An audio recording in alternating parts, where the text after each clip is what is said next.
Paella-inspired seafood rice. Sa mga ingredients na gagamitin sa paggawa ng paella: chicken, shrimp, green peas, liquid seasoning, black pepper, bell pepper, tomatoes, at Japanese rice. Prepare tayo ng onion, garlic para sa saute. Hi guys! Ngayon gagawa tayo ng paella-inspired seafood rice. So pinainit ko na yung kawali, lagyan natin ng bawang. Yung hipon marinated sa seasoning at saka sa paprika. Konting salt. Lagay ko na.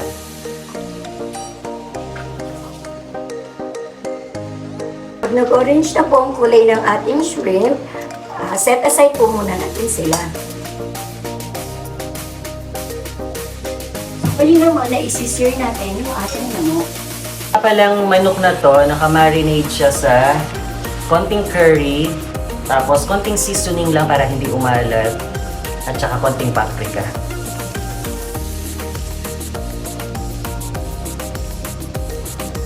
Pag nag-brown na at naluto na yung chicken, set aside muna natin. Saute yung garlic at onion sa same pan.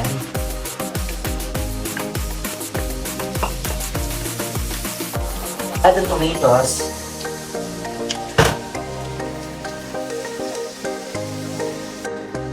Yung kalahati ng bell peppers. Tomato sauce. Mga 3 tablespoons. Konting turmeric powder pampakulay. Ilagay na yung Japanese rice. Or kung meron kayong paella rice, ibuhos ang stock. Bali, ang stock na nagamit ko dito ay 3 cups at 2 cups of rice. Bago tuluyang maluto ang rice, ibalik ulit ang chicken, shrimp, bell peppers, at lagyan ng lemon. Ihalo nyo rin pala ang green peas. At takpan for 5 to 10 minutes. Best serve din ang paella kung warm ito at merong garlic mayo on the side. Huwag din kalimutang pigaan ng lemon bago ito kainin. Siya nga pala, ang paella ay nag-originate sa bansang Spain. Iba't ibang klase pero ang paborito namin ay ang seafood paella. Enjoy!